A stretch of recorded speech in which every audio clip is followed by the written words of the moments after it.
Long ago, wars over a dying planet nearly ended the human race. Then, in the year 2150, the sky itself tore open, an event now remembered as the buoy. Within days, a company called the Meridian Group arrived with machines that made the air safe to breathe, and a terrified world handed them everything. They have ruled it ever since, for over 100 years, and buried one secret. The world healed long ago, and their machines are no longer needed. The one who remembers all of it is me, a man lost to that torn sky, who now sees his whole bloodline across time. Let me show you 3 lives caught inside the lie. Jalen, a boy who can stop time. Sol, the girl who loves him. And Echo, his father, hiding what he truly is. For a few seconds at a time, the whole world stops. The wind, the waves, the people in the street, all of it holds still. And one boy stands awake inside the silence while no one else even knows a moment went missing. He believes something is wrong with him. There is not. He is only the newest of us and the strongest, and he does not know yet what he is. I know what he is, because I have already lived his life from the inside, the way I have lived every life in this family. My name is Kanea. A long time ago, before any city you would recognize, a fisherman waded out at low tide and picked a stone up off the seafloor. It looked ordinary. It was not. It called out to him. The moment it touched his skin, something in him changed, and that change never left our blood again. It passed from parent to child for hundreds of years, all the way down to the boy in the story. I was the fisherman's first child, and the first it changed. In me, the change became sight. I could see my whole family, the long dead and the not yet born, their lives laid open in front of me. For years, I only watched. Then one night I reached too far and tried to see all of them at once, and something tore, like cloth pulling apart. A light opened across the sky, wide enough that people on 3 separate continents looked up at the same moment. When it closed, I was gone. No one ever found my body. But I did not die.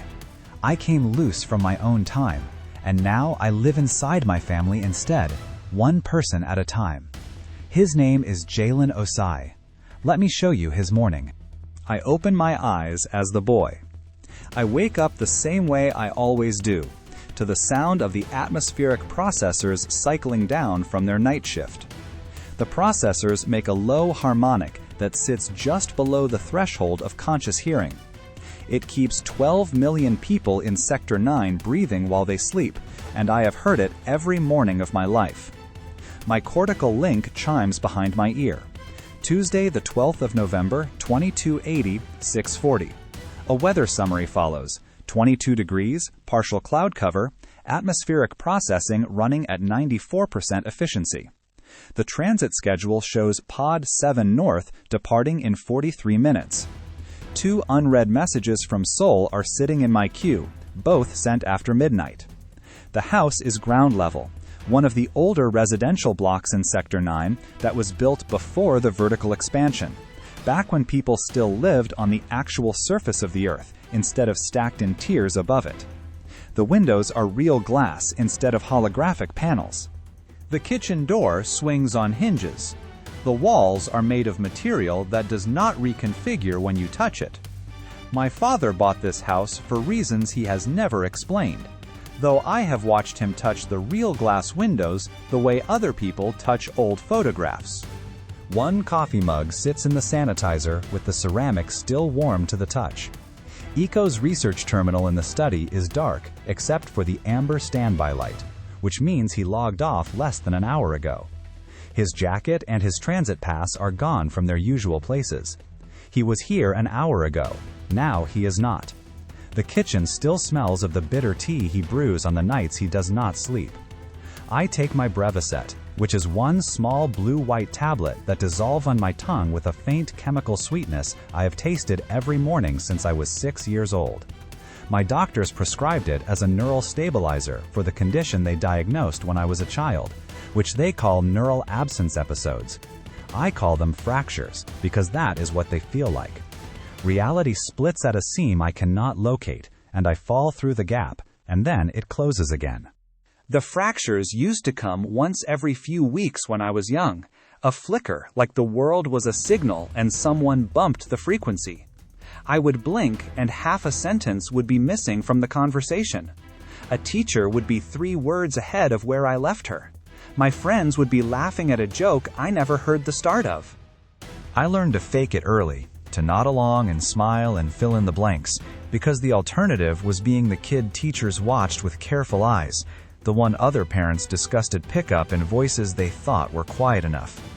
I learned to say I'm fine until people stopped asking. The Bravocet has never done anything for me, but the doctors adjust the dosage every 6 months, run another scan, tell my father the results.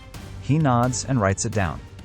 I take the tablet every morning and wait for the next fracture.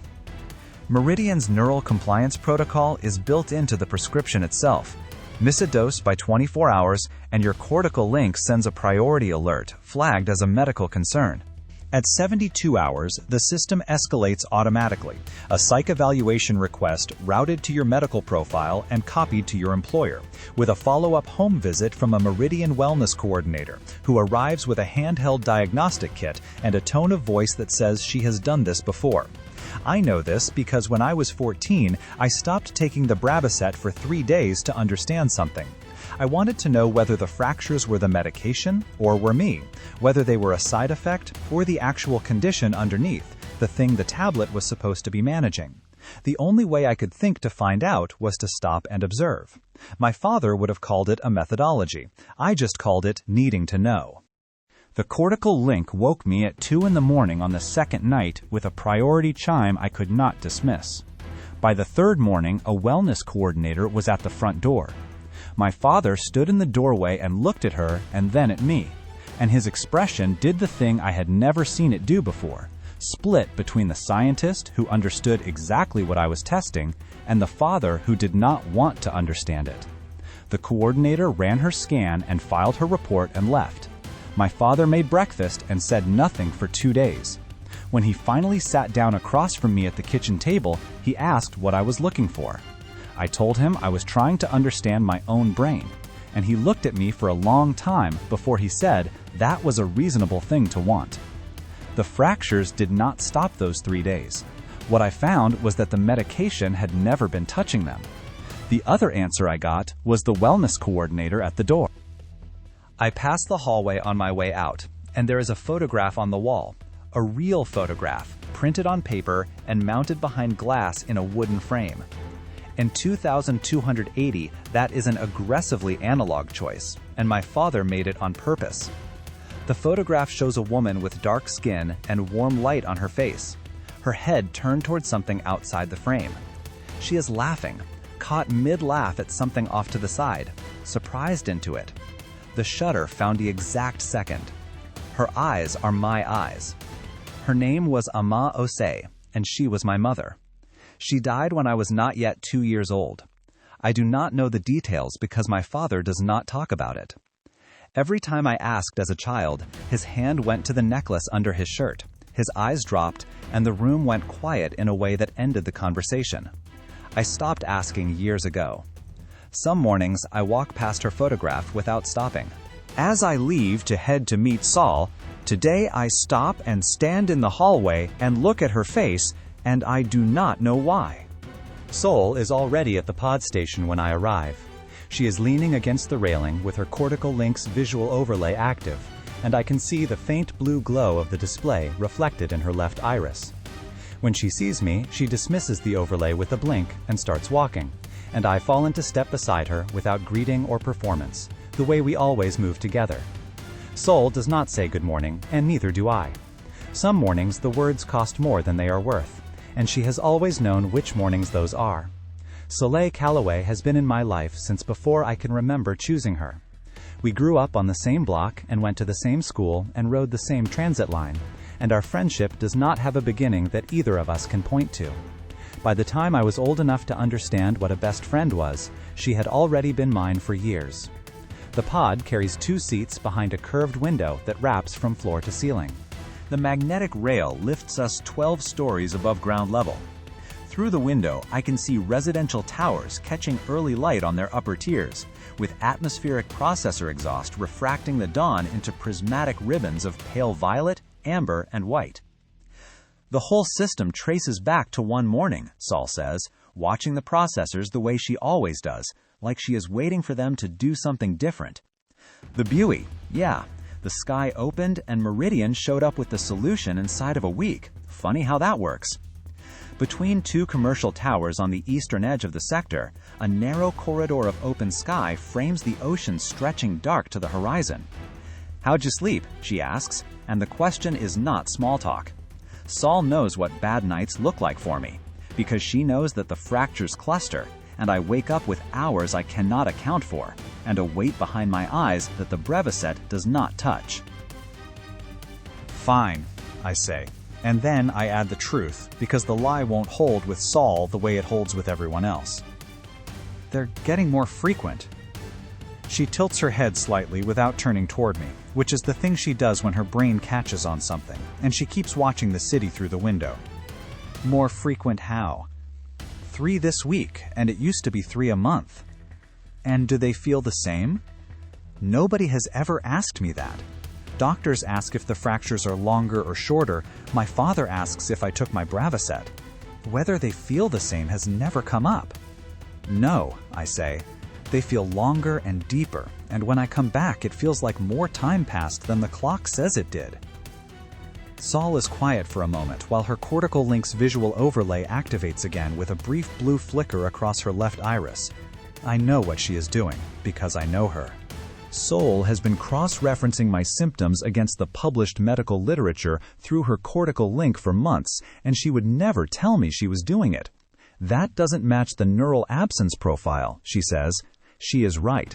The profile has not matched for a long time, and she is the first person to say so out loud. The morning light comes through the pod's curved window behind her, catching the edges of her hair. She pushes it back when she is thinking. She holds her coffee with both hands. When she really listens, her eyes go dark and still. I know these things about her without trying. I have never tried to know them about anyone else. We keep moving along the magnetic rail, and for half a second, Saul stops mid-sentence, her hand rising toward her sternum before she catches it and lowers it again. Then she blinks and keeps talking as if nothing happened. The pod rounds the eastern curve of the transit line, and the ocean fills the entire window for 3 seconds before the next tower blocks it out again. The fracture happens in the afternoon while I am sitting in a coffee shop on the lower commercial level of Tower 11 with my headphones in and a holographic workspace projected from my cortical link. 2 students are standing at the counter, and a woman by the window is reading her visual overlay. The ambient news feed runs on the shop's front display facing the street, cycling through a municipal transit update and a weather summary and a 30-second segment on atmospheric processor maintenance.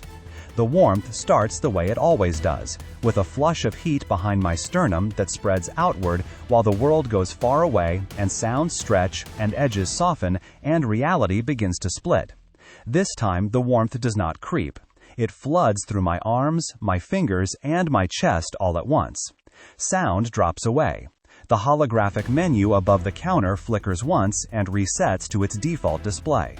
The ambient news feed on the shop window stutters as a horizontal bar of static rolls from top to bottom before disappearing. The barista frowns at the display panel and taps the diagnostic screen behind the counter. Then I am back on the other side of a 2-second gap, and the barista is still running the diagnostic, and the students are still talking, and nobody is looking at me. But my fingertips are warm beyond body temperature, warm the way skin gets pressed to something that radiates heat from the inside. They look no different, they just burn. My cortical link logs the episode automatically. Neural absence event, duration 2.7 seconds, severity moderate. Logged to medical profile. I dismiss the notification with a blink. I sit for another minute with my hands flat on the cold table, waiting to see whether the heat fades or spreads. It fades, the way it always does. I close my workspace and leave the shop without telling anyone what happened. My father comes home at 10:30. I hear the front door open, his transit pass land on the counter, and the slow exhale he lets out every night when he thinks no one is listening. He moves through the house quietly, each step placed as if he is navigating around something fragile he cannot see. "You eat?" he asks from the kitchen doorway. "Yeah," I say from the couch. "How was your day?" "Fine, same as usual." "Any fractures today?" "Same as usual," I say again. The fractures are not the same as usual, but he needs them to be, and I need him to stop looking at me with the face where the father and the scientist share the same expression and neither one gives way. We both settle into the pretending.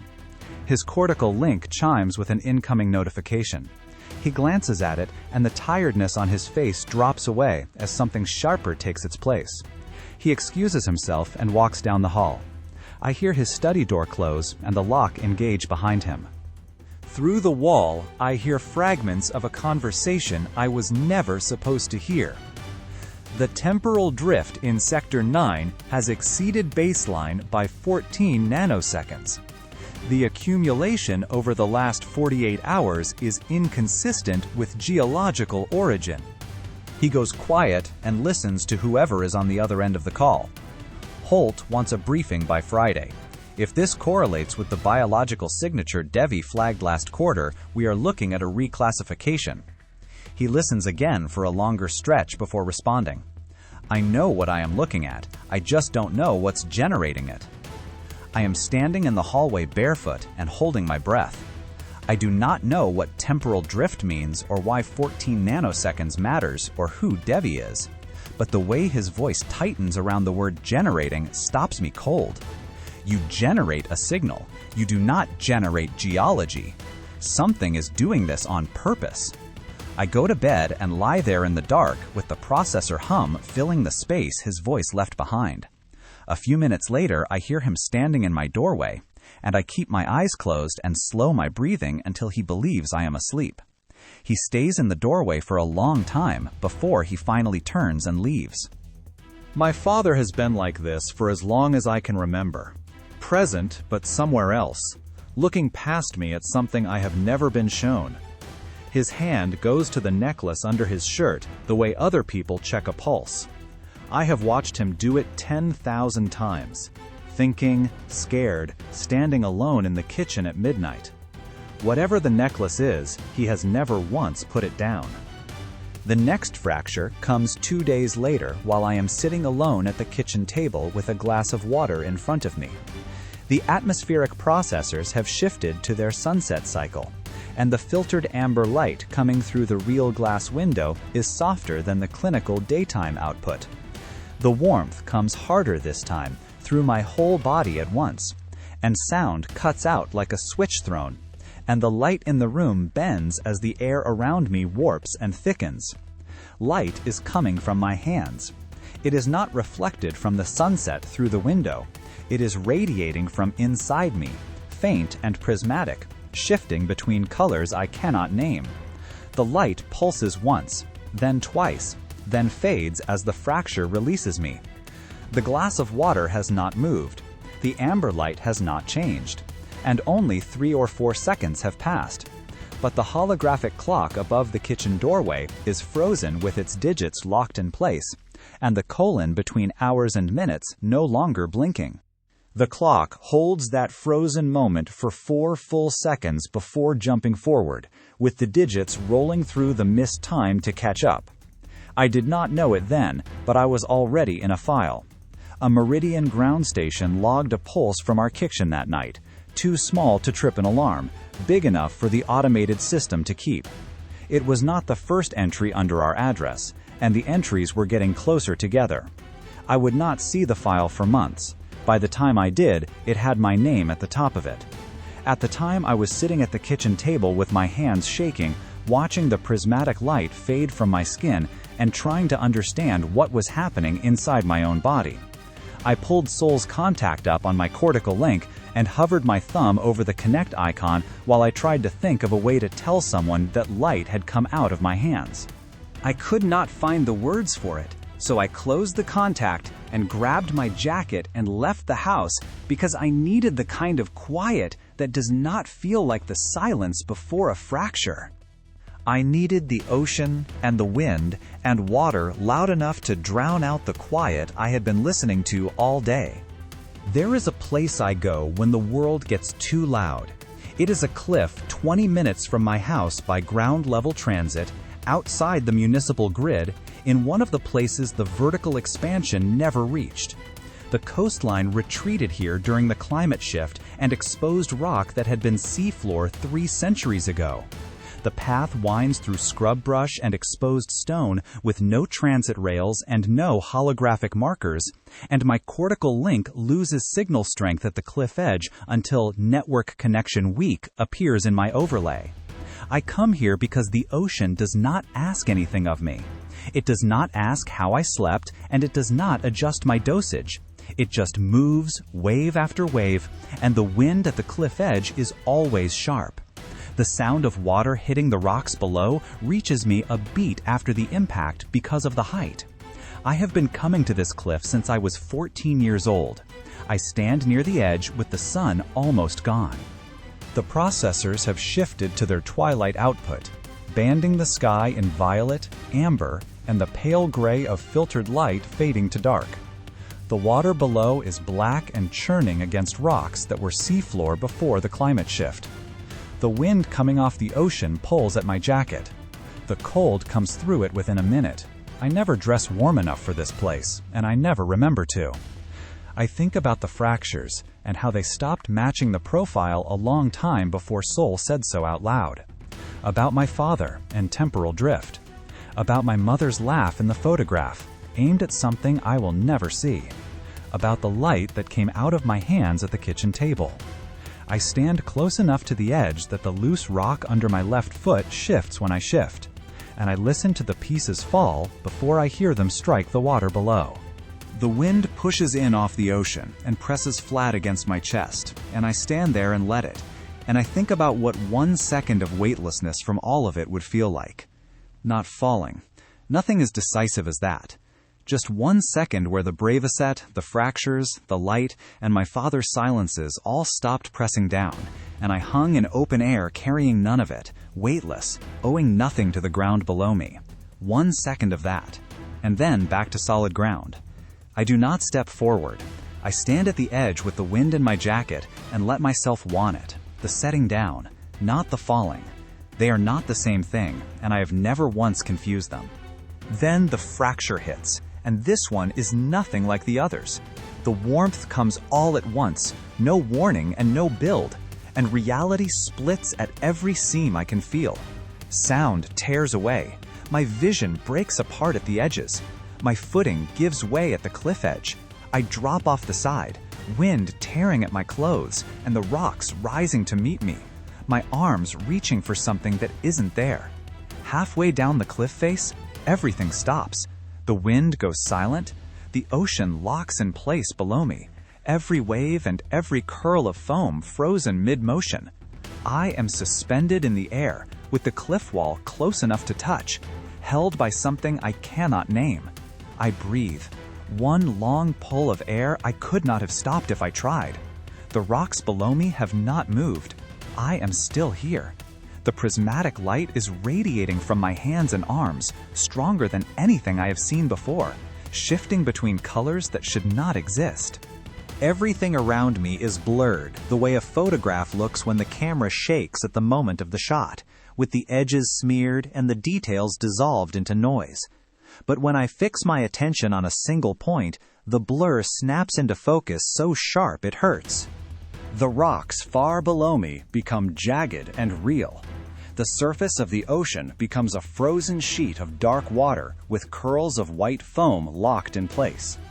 The cliff face beside me sharpens into ancient stone banded in gray and rust.